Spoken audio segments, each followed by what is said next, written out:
So, good afternoon, everybody. You are witnessing Democrats that are here, ready and wanting to work with our colleagues to get the government open, but to also make sure that our children, our seniors, our veterans have access to food, and millions of Americans have access to affordable health care. So today we rapidly all brought ourselves together this afternoon because today President Trump openly admitted that he is willing to defy court orders and illegally withhold food from tens of millions of Americans. He has the ability, let us be very clear, to pay full SNAP benefits within 24 hours, but he's choosing to instead let American families go hungry for his own political gain. We believe this is shameless, cruel, and as Democrats, we're not going to stand here while Trump cuts health care costs for millions of Americans or increases the costs and takes food out of the mouths of tens of millions. While Republicans continue to refuse to open the government, and in the face of the administration's cruel actions, we are here because we must prevent 42 million Americans from going hungry.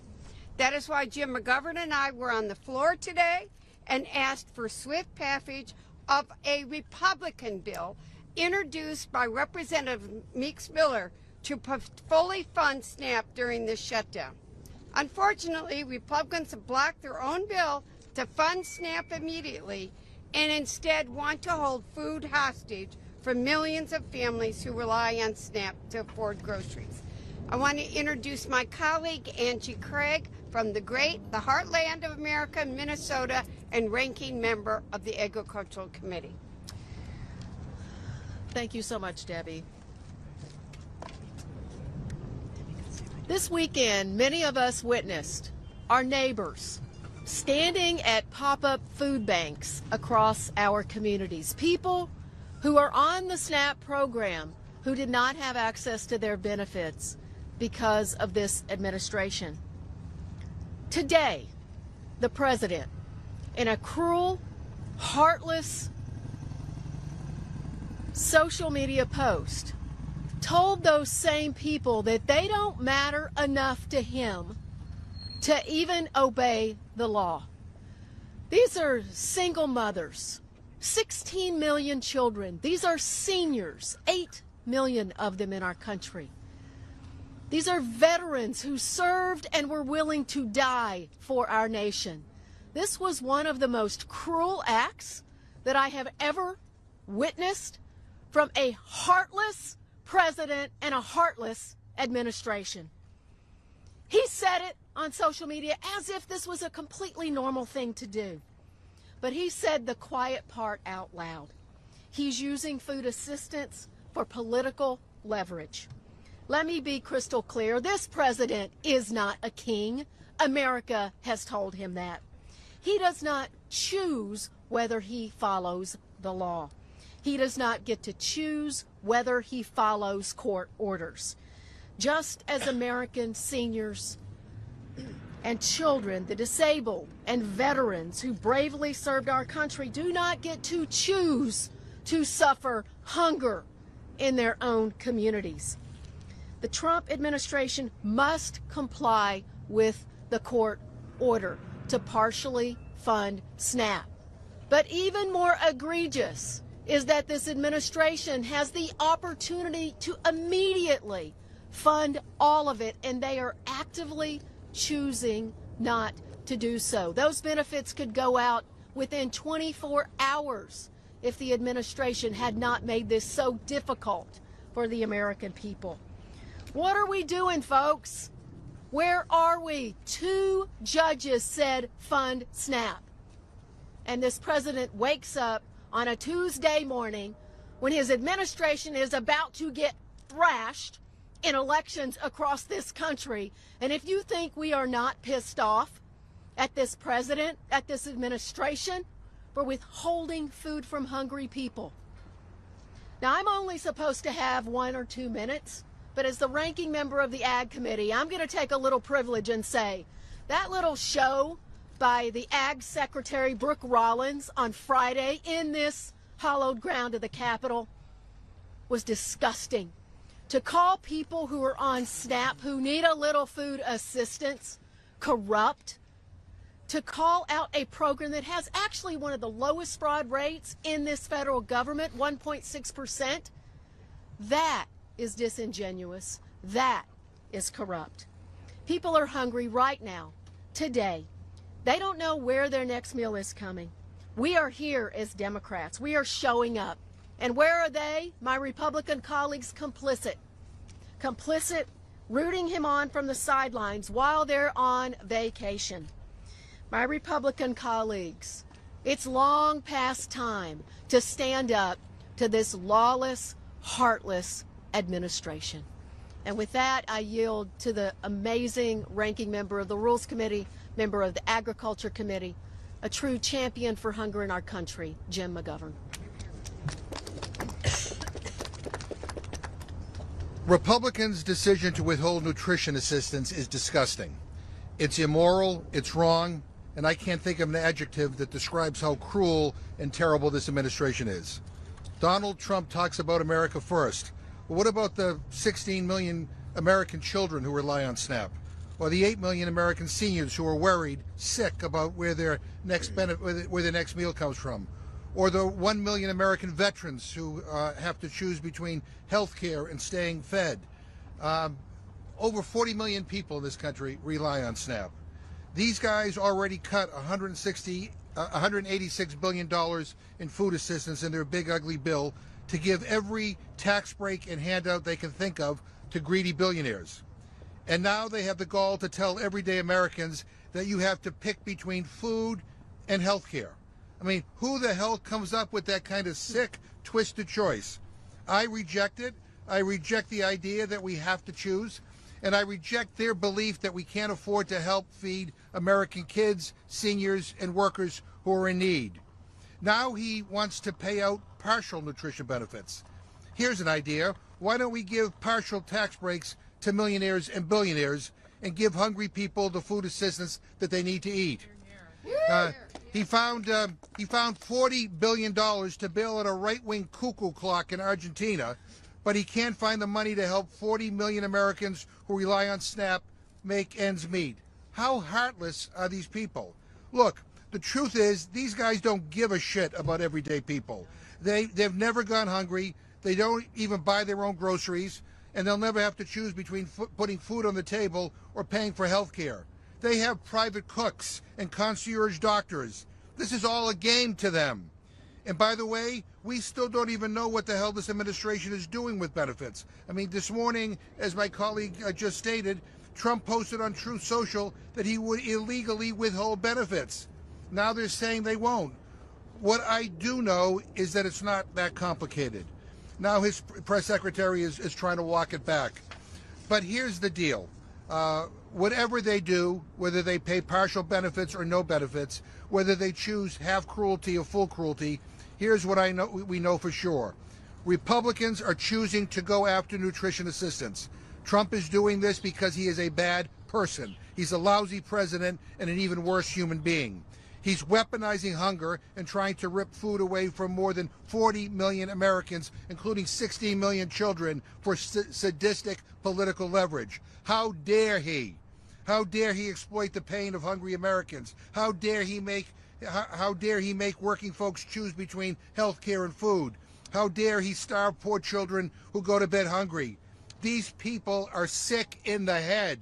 They take food away from poor folks on Friday, and then they go to church on Sunday and proclaim to be good Christians. I'm not sure where in the Bible it says that starving children makes you a good person. I must have missed that part. But my faith tells me something else. It tells me that there's a special place in hell for people who rip food away from hungry families.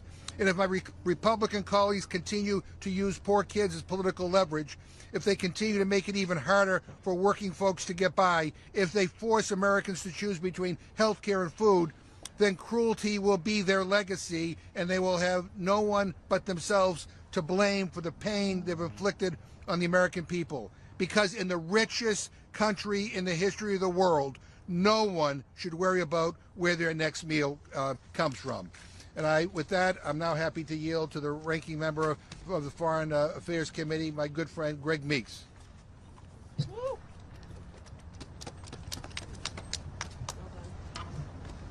Thank you. Thank you for that inspiring and truthful words. And that's what we need here is the truth. And I think that what we've been able to see here today, where the President of the United States and where the Republicans really are, and what they are really doing and not doing here in Washington, D.C., as families across the country struggle to make ends meet. They're not making life affordable. That's what the president talked about when he initially read. We're going to make things affordable. They're not making sure that people receive the kind of care, health care, one of the reasons why this government is shut down by them. What they're doing is taking away food, taking food out of the disabled's mouths, taking food out of seniors' mouths, taking food out of children's mouths. That is what they're doing. And that's what we've got to deal with. And that's why we've been here week after week waiting for them to come back to the table. When have you ever seen, in the middle of a shutdown, a president of the United States, instead of sitting in the White House, bringing people together to try to figure out how do we work together to have a bipartisan solution? It has never happened before. This president has spent more time on the golf course than spending time with leaders here to resolve this issue. This president has spent more time around the world. Most times when people around the world, even presidents, have serious business around the world, but when there's a domestic problem, they say, I've got to get up and come home and try to help resolve the issues that are before us. Not this guy. Not this Congress. In fact, he showed you. We said that, and he lies. That's what he does. And that's not something that I'm just saying. You know, just go back to 2016. That's what Marco Rubio said. He was a liar. That's what all of the lead Republicans said right now, that he was a liar. And he's lying again. Even when you're talking about negotiating something, he doesn't intend to. We've seen it in his big, ugly bill. There's been shutdowns before. Never in the history of this country where there was a shutdown was there ever any threat to stop SNAP. Only with this immoral president who thinks he is king. In fact, what Trump said goes directly against what his own USDA was saying just hours ago. And is what his own press secretary said afterwards. With this administration, there's never order. It's just chaos and confusion. And so by choosing not to fully fund, and if you listen to him, not to fund, because we know now he doesn't want to fund SNAP, what the Republicans are doing, they're cutting the assistance, as indicated, of 42 million Americans. You know, I look at my district alone, 80,000 households rely on SNAP for nutrition and assistance. And at a time when the cost of a dozen eggs is at an all-time high, and people are already struggling to feed their families because of his tariffs, driving up the cost of everything, inflation increasing, and now he comes here, he reveals who he is. So I think that the American people are getting a glimpse of what we see and have to deal with every day. And I think that anytime you have someone that's leading, you got to look at the co-conspirators behind them. And that is the members of the Republican Party who refuse to come back here and on the floor and to work together to get this done. They are as guilty as he is, and they're going to pay for it at the polls. But we are going to stand. We're going to stand with the poor. We're going to stand with the neglected. We're going to stand with the disabled. We're going to stand for all of the American people and not play politics and cause them to have hunger and cause people to die. This is not a game. This is serious. Lives are on the line. We will stand. Where are my Republican colleagues who's supposed to put the Constitution first and the people first? They're not to be seen. Andrea, you're next. Good afternoon. This morning, President Trump said that he will only distribute SNAP benefits when the government reopens. He said this despite a federal judge ruling that he must use emergency SNAP funding to make sure that families do not go hungry.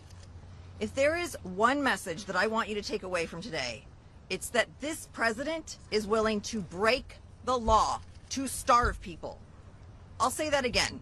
The president is willing to break the law in order to starve people. Over the weekend, I had the chance to visit with people in my district, Danielle and Raven, who are trying to get ahead. They're working moms, trying to put food on the table. I visited Marion Polk Food Share in my district, and when I spoke to their staffs, it's clear families are hurting.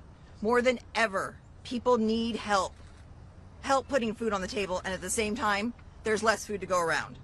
And so when children, seniors, veterans are hungry, what is the president's response? Does he send a $40 billion check to those families like he did to Argentina? No. He says, let them starve.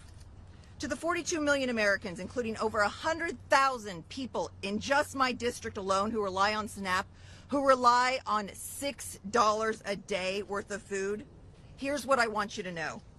The president and the Republican Party have decided that it's necessary for 42 million people to go hungry as a political tactic. They believe that you are not deserving of help, and they're willing to break the law to make sure you don't get it. But my Democratic colleagues and I are here to tell you, they are wrong. You did not do anything wrong. You do not deserve this cruelty. Hunger is a policy choice. You deserve support. You deserve to be helped. And everyone up here is willing to fight like hell to make sure you get it.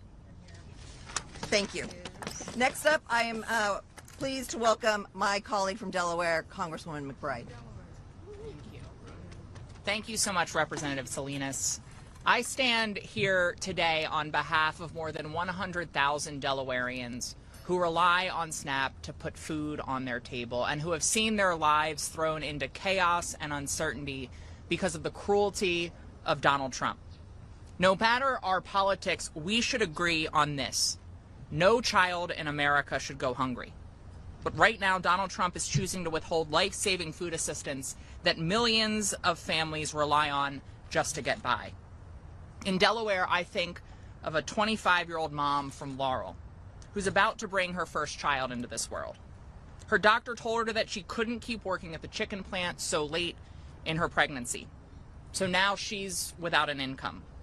She is doing everything right, but she's left wondering how she'll afford the next meal for herself. That's what these programs mean. They're not handouts, they're lifelines. They help working families bridge the gap between a paycheck and a pantry shelf. If the Republican Party is truly pro-family, they would join us in demanding that this administration fully fund SNAP. If they were truly pro-life, they would work with us to solve this healthcare crisis. But instead, they are nowhere to be seen. Donald Trump has the full legal authority, and let's be clear, the legal obligation to fund SNAP right now. He could feed 42 million Americans today, including millions of children, seniors, and veterans. If he wanted to feed the hungry, he would. Instead, he is choosing cruelty over compassion. And families in Delaware and across the country are paying the price. Every parent, every neighbor, every community deserves better. And all of us will continue to keep fighting until no one in this country has to wonder where their next meal will come from. And with that, I'd like to yield to a co-chair of the Steering and Policy Committee, my friend, Representative Robin Kelly. Thank you to my colleague. Thank you for everyone for being here. There are nearly 190,000 people in the 2nd Congressional District of Illinois that depend on SNAP. So nearly 1/4 of my district urban, suburban, and rural, that are going hungry. We need these funds released, not next week, not next month, but now. As you've heard, he found $40 billion to bail out Argentina, $300 million for his ballroom, and I don't believe that's coming out of his pocket.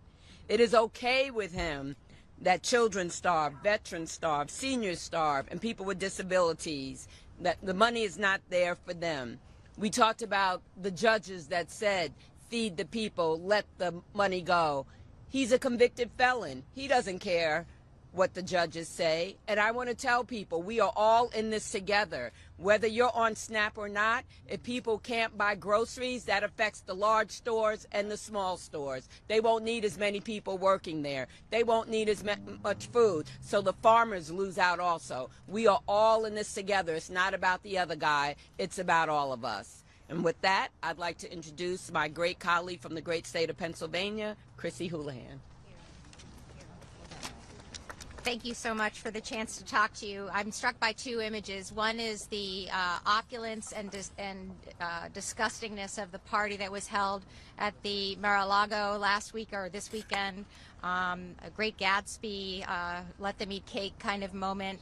And the other is a visual that I can't get out of my head of the Grinch. And the Grinch, as you all remember when you were children, slithering down the Christmas tree to take everything away from that family, including Cindy Lou Who's candy cane. It's really hard not to understand or see that this is exactly the same image that's happening, but it's not her candy cane, it's her dinner that's being taken away right now. Next week we will be celebrating Veterans Day, and I'm here to talk about veterans, where we celebrate the long time honored tradition of the contributions of people in uniform that they make to our nation. Unfortunately, the Trump administration has apparently decided that this Veterans Day, we're going to let 1.2 million veterans across this country, about 60,000 across my home state of Pennsylvania, go hungry rather than honor them for their service. And just today I received some testimonials from veterans in my office, and I will quote them. I'm unemployed and my family of four just lost SNAP. My wife is on disability, and I've started dipping into my 401k just to cover my bills. Another one today. My family's been to multiple food banks just to eat, while Congress still gets a paycheck. And I'd like to point out that we're all here, and I haven't seen a Republican all day. This administration, and dare I say Secretary Pete Hegseth, talk a lot about supporting our military and the warrior mentality they're in, but they are sending 13% of military households to not be able to eat because 13% of military households rely on these programs as well. So right now, today, there's a $5 billion contingency fund sitting at the Department of Agriculture that could be used to pay these benefits and pay them now. Something that this administration apparently has no interest in doing. They did, however, have the time to spend in fighting this in court, which they, by the way, lost. And even just in the last few days, they've said again, they will comply, they won't comply. Now they say they will again, or will they again? This reminds me very much of Grinch, you know, on again, off again, in again, on again, around again. Those kinds of words just roll through my head. Regardless of what Trump is saying now, the end result is the same right now. Vulnerable people in America and our veterans and armed service members are struggling. These are real people. Hunger isn't about politics, it's about principle. We demand that we are met here by our Republican colleagues, that they unfreeze the money and that we unlock this government now. With that, I have the opportunity of introducing co-chair Debbie Wasserman Schultz. Thank you. He's here. Yes, excellent. Thank you so much. Thanks everyone for joining us. Yesterday I had an opportunity to meet with three remarkable women who all sustained their families, and in one case herself, on food assistance coming from the SNAP program. Floordanza, Annette, and Sheba shared their stories with our whole community at a news conference. Sheba is this month having to choose to cut back on her rent payment so that she can at least put groceries in her pantry for her family and her teenage son. I've raised a teenage son who's now a young adult. I know how much food they eat. And Annette is a senior living only on Social Security. She could not get through her remarks without bursting into tears because she only got $100 a month. And not having that amount of money, that small amount of money, she doesn't know what she's going to do. It helped a little bit so that she could make sure she could go to the grocery store. And Flordanza, because of the big ugly law, had her had her SNAP benefits cut from $200 a month to $23 a month. And now, even if Trump decides to pay that benefit from the contingency fund, which the court ordered him to do, she's going to get $14 for a family with children. There's no other way to put this. We're here to stop this push to turn the Republican shutdown into Trump's Hunger Games. That is what this is about, and there's no other way to put it. Donald Trump's brazen defiance of our courts is lawless, cruel, and immoral. And I know we shouldn't be surprised by anything that Jeffrey Epstein's best friend in the White House does anymore. This guy builds Gildan ballrooms as he snatches food from the mouths of children. He and his Republican enablers drive up health care coverage costs as they gut Medicaid and raid Medicare. Then they shut down our government after stuffing massive tax breaks into the pockets of billionaires. Now Trump viciously withholds food from moms, seniors, and veterans despite court requirements that he help them. The stress and suffering that Republicans are inflicting on millions of Americans is unmatched in our lifetimes. Healthcare premiums are doubling, prices are higher across the board, federal employees who are furloughed are without pay for a month and now must endure threats that Trump will even snatch this back pay from them. And all of our families just witnessed the Trump trick-or-treat tax when they bought high-priced Halloween candy. Thank you, Trump, for those outrageous tariffs, the tariff taxes. Now Trump wants to steal sacred family Thanksgiving meals from 42 million Americans. Instead of making life easier and more affordable, Republicans inflict nonstop stress and higher costs on all of them. Well, Democrats will not stand quietly and idly by for this mayhem. We're demanding action now to reopen the government and lower the high cost of living, especially for health care. We know the American people deserve better, and that's why we're here to do actual work and to quickly reach a bipartisan deal that reopens the government. No more my way or the highway. Get your asses here to the Capitol, sit down at the table, and help us work this out. This is unprecedented that they are AWOL. We're ready to negotiate a plan that makes healthcare more affordable, drives down the cost of living. What we will not do is idly watch Trump and Republicans weaponize hunger and make 42 million struggling Americans play pawns in his ugly Hunger Games. And with that, I'd like to introduce my colleague on appropriations, Betty McCollum from Minnesota. Thank you, Debbie. So there are a couple of appropriators here, and I'm going to get in the weeds for a second and talk about something called appropriation law. The bill on the Hill, you're all familiar with it. The House passes a bill. The Senate passes a bill, you go to conference committee, the administration sits in on the conference committee, and the bill gets signed into law. Folks, there's an appropriations law that says no child, no senior, no one should go hungry in this country. But the president has decided, once again, that he's above the law. Now, I was relieved being with my Attorney General, who was part of, Keith Ellison, who was part of 23 other Attorney Generals and 3 governors. That was part of one of the court orders that said release the funds, pay out the benefits. You don't have the right not to do that. We were relieved. We weren't real happy that they were going to maybe be partial. They don't have to be partial. They can be full. Another little thing in appropriations law. But then a tweet on what's something that's called Truth Social. How about the truth? The truth is the law is being broken. The judges told you you were breaking it, Mr. President. Get the funds out to the people who deserve them. But make no mistake, this doesn't come as a surprise to my colleagues and I up here. SNAPs and cutting SNAP has been a goal of President Trump. Just look at Project 2025. It laid out there massive cuts to SNAP, the big beautiful bill, as some of my colleagues have pointed out, an $18 billion cut to SNAP for this year and for the next 9 years afterwards.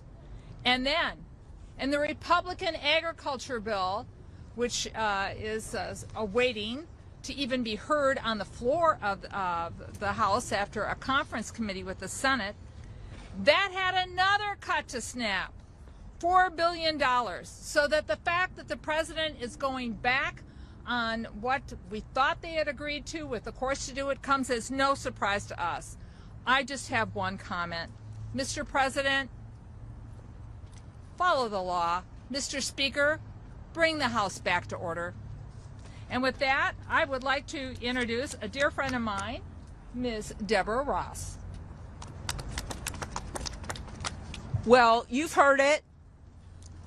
Speaker Johnson has not called the House back into session. This Congress, not anybody here, passed the big ugly law that started the cuts to food assistance, and things have only gotten worse. I know that we're talking about a government shutdown, but the folks here, when we're not here doing the work that we're supposed to do, actually talk to the people we represent. We talk to people who are losing their food assistance. We visit food banks. I went to visit a food bank in my district, and they talked about how bad things have gotten since Trump took office. As you've heard, the big ugly law cut food assistance by 20%. That was before the shutdown. They passed that down to our states, and many of our states have a state legislature that won't take up that food assistance. Then we have the tariffs, raising the price of food. The food banks in my district have to feed more people with less money at higher prices, and they can't even get the same kinds of donations that they did. And that was before the government shut down. And then the government shuts down. Mike Johnson, AWOL, completely AWOL, and SNAP starts to run out. But as my colleague, Betty McCollum, said, Congress thought about that in advance and put together a contingency, a law that says that people get fed. And what did Trump do? Ignore the law yet again. Then he gets sued. He loses yet again. And then he says, I don't care. It is time that he and his administration are held accountable. It is time that Mike Johnson calls us back into session, and it is time that we do the work of the American people. I am now going to turn it over to my good friend from Maryland, Glenn Ivey. Thank you, Deborah. Thank you to my colleagues. I just came from my district, which is about 5 miles east of here, and had a chance to talk to a number of my neighbors, frankly. One of these events was in my town. I had neighbors that were standing there trying to figure out what to do, how to make ends meet. They'd lost their jobs, they're on furlough, and earlier, just before that, I was at a food bank. And we had the line around the corner. We had people standing in line, some of whom I recognized. In fact, one of the women in that line used to work for me when I was the state's attorney in Prince George's County. And she was embarrassed to be standing in that line, having to come and get food. But I said, you know what? This isn't on you. This isn't your fault. This is the fault of the Trump administration and the Republicans. They brought this on you. They brought this on the American people. The SNAP issue they brought on 42 million Americans, and they should be totally ashamed about it. And the court said pretty much the same thing. They said what you're doing is illegal. There's a fund there that you should be using to make sure we don't have hungry people who have to skip meals, veterans, elderly, children. Use the money. You're legally obligated to do it, and he's still trying to dance around and find a way not to do it. One of the ladies I talked to today, she said, you know, Mr. Ivey, these guys are even worse than I ever imagined they could be. But you know what? We're stronger than they thought we were. And we need you to be just as strong as we're being. These are people who are hungry. These are people who've lost their jobs. These are people who are worried about losing their health insurance. We're going to stand firm and make sure that does not happen. We're going to fight back. We're going to make sure we force the Republicans to come back here. House Republican leader Speaker Johnson, I don't know, his photo, we need to put his photo on the side of a milk carton or something so we can find where he is. Maybe he's in the witness protection plan. I don't know, but they need to get their asses back here and do the job they're supposed to be doing.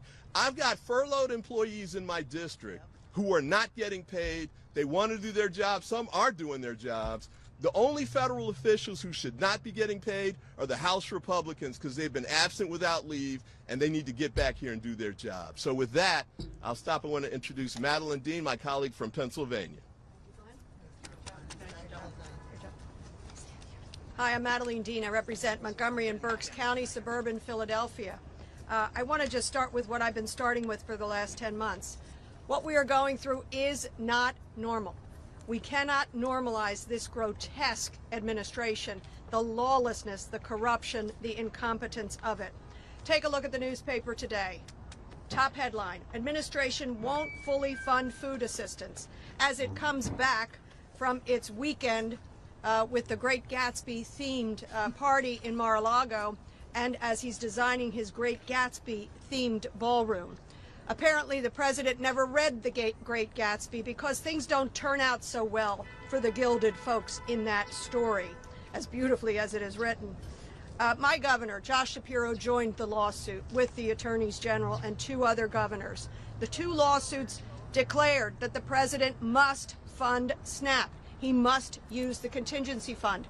But why would we even be having to ask this president to make sure that our children, our seniors, our veterans who rely upon SNAP resources, the little that they are, be actually funded? Why in God's name would we have to do that when we have a president who somehow found $40 billion for Argentina? I'm newly an appropriator. We didn't appropriate that. He found $40 billion here. He can't find $9 billion to feed hungry Americans. In my district, 51,571 people rely upon SNAP. As you've heard, it is children, it is seniors, it is veterans. I've met with them. 75,000, roughly 10% of my suburban Philadelphia district, will go hungry any night. 10% of folks in the richest country in the nation. And yet we have to plead with a president and his corrupt administration to release the resources when he's happy to release the resources for his friends. In Philadelphia, I wanted to compare it, my neighboring city, 450,000 people rely upon SNAP. That's generally $2 a meal per day. We're not talking people getting rich on this. This is the basics. And I have visited, like some of my colleagues, I've visited food pantries in my area.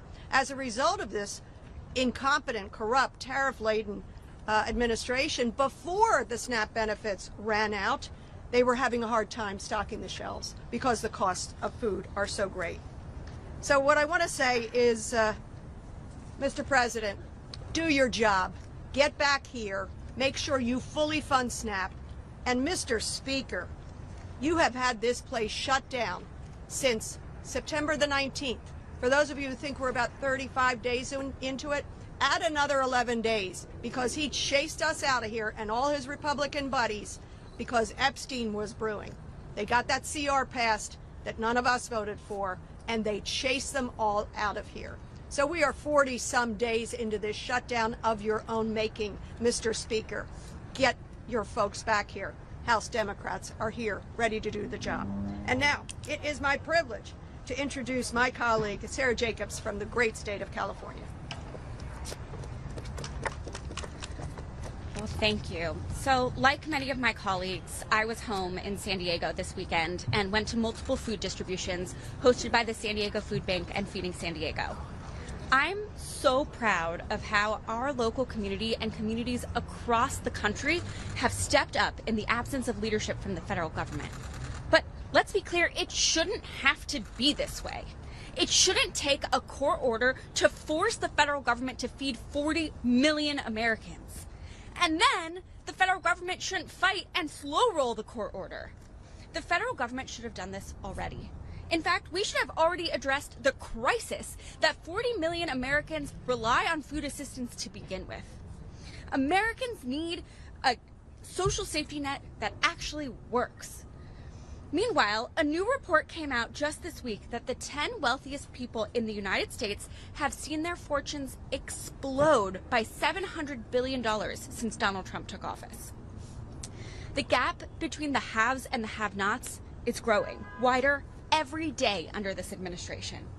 Case in point, while the administration was fighting against paying for SNAP this month and families at home were wondering how they were going to put food on the table, President Trump hosted a roaring 20s party for his millionaire and corporate friends, complete with burlesque dancers posing in massive martini glasses. This is outrageous. The administration needs to follow the law. They need to abide by this court order and feed the American people. And honestly, rich people need to pay more in taxes. And I say that my grandfather founded a Fortune 500 company, and I believe that my family and families like mine should be taxed more. We should not have two different Americas, one for the rich and one for the poor, where the rich get even bigger tax breaks and the poor work 2, 3, or even 4 jobs and still are not able to put food on the table. This is a crisis, and we need to address it now. With that, I will turn it over to my very good friend from Kentucky, Morgan McGarvey.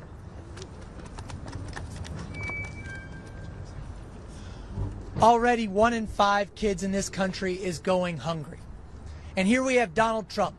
He's using food as a weapon. He is using starving kids as his political pawns. It is wrong, it is cruel, and it is a choice. It's a choice because we know this president does whatever he wants to. He'll tear down the East Wing of the White House. He'll find $40 billion and bail out Argentina. It's a choice because Congress put the money there. We said we don't want kids in this country going hungry, and so we put money aside so that no matter what happens in Washington, there will be money there to feed people. It's a choice because the courts agreed with us, and they said he has to spend this money. But does he care? No.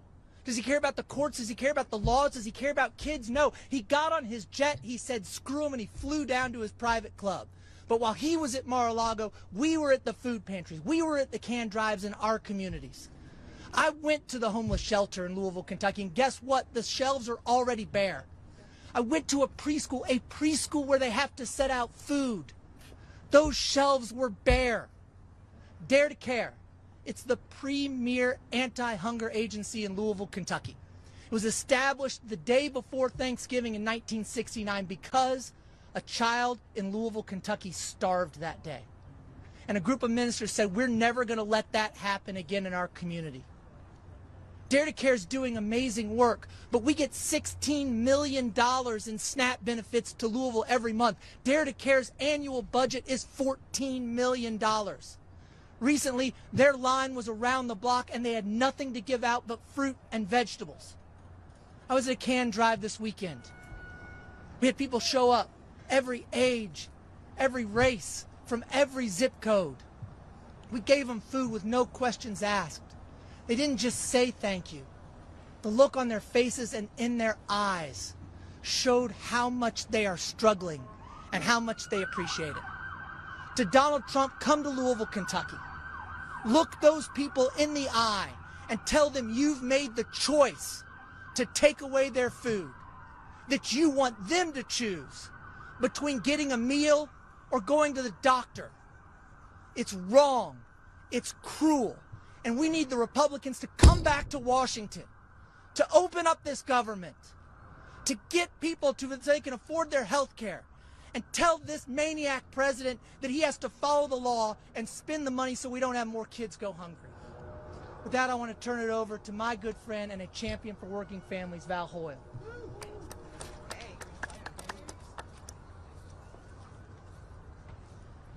So, for the past 2 weeks, this administration has gaslit the American people as they lie over and over again about whether or not they have the ability to fund SNAP. Let's be clear, no other administration in the history of this country has chosen to not fund SNAP benefits to starve hungry people. $6 a day they can't find money for. But they can find $350 million to tear down the East Wing of the Capitol and build a ballroom. They can find $40 billion to bail out Argentina while selling out our farmers and ranchers. Tens of millions of dollars a day for ICE, who are going after not the criminals, but ordinary, hardworking people, American citizens, people that are here legally. They can find money for that. $150 $70 million for Kristi Noem to buy 2 new private jets. Why did she need 2 jets? You can only use one at a time. So they want to blame Democrats, but look around. Republicans are not here. They refuse to show up at work. In their Republican budget bill, just cut SNAP's budget by nearly $200 billion. And they want us to check the box and say that's okay. They could use some lessons about the dignity of work, because they wouldn't know the dignity of work if it hit them in the face. Where are they?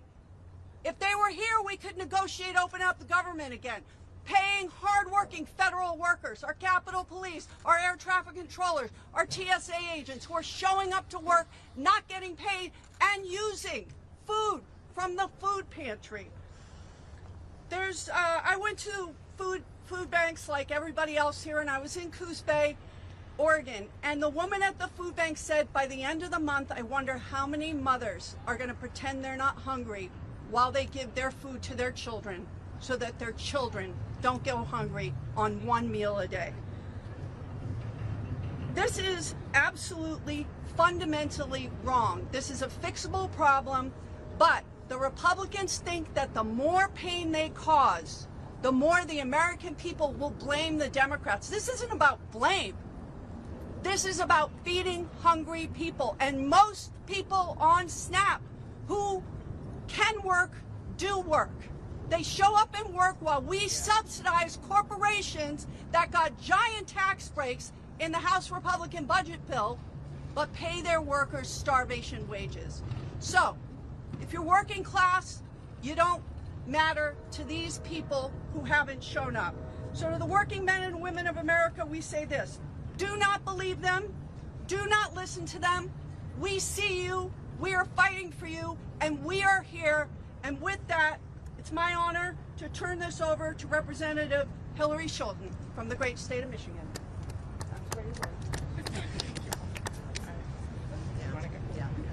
Yeah, absolutely. Actually, Marilyn Strickland is next in the order. I'm going to let her go. Okay. Well, thank you to all of my colleagues who stuck this out. And I'm not going to repeat anything that was already said, but here's a very important point I want to make. Access to health care and access to food should not be a partisan issue, because the people affected by this are not having to show their political credentials when they get food and when they need health care. The fact that we are having this argument in the year 2025 is completely absurd.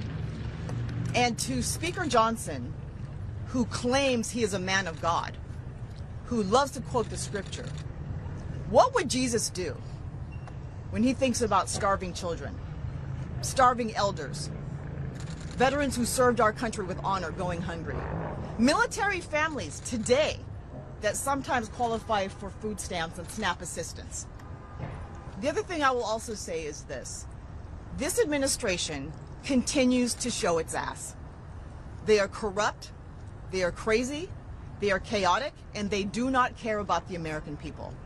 And to our friends from the press who are gathered here today, and to your bosses, please do not engage in false equivalencies.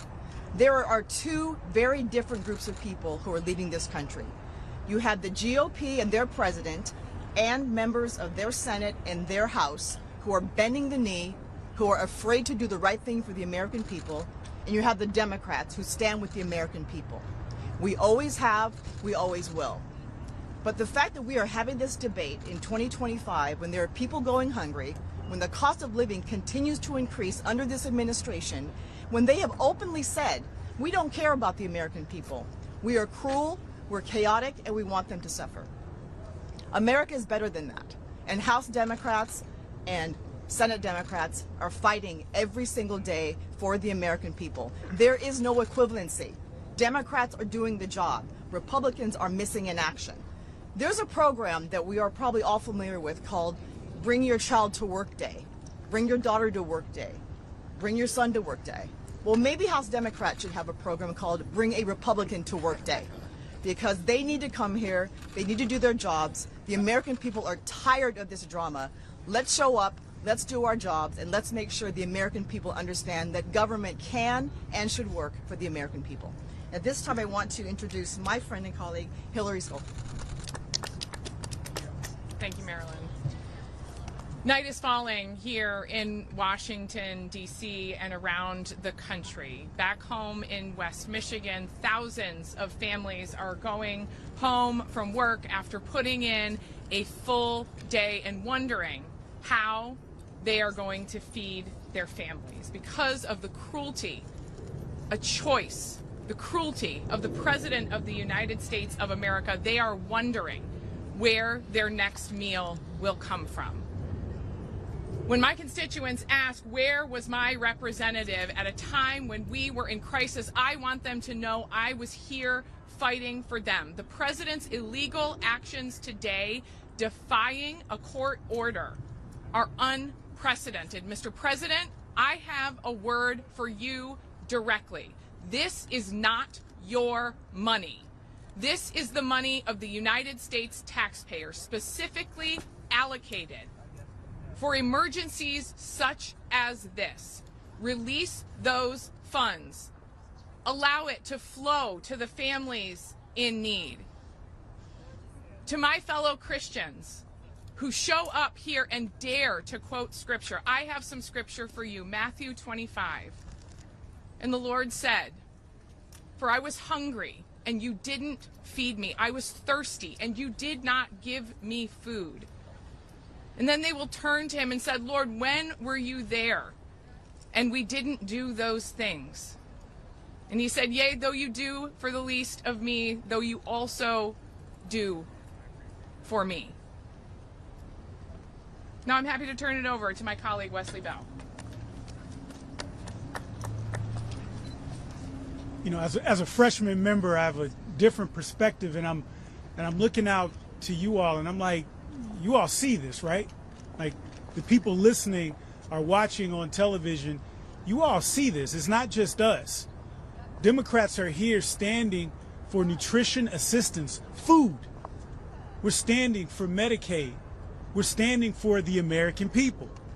And I'll keep this real simple because I focus on the folks at home in the St. Louis area.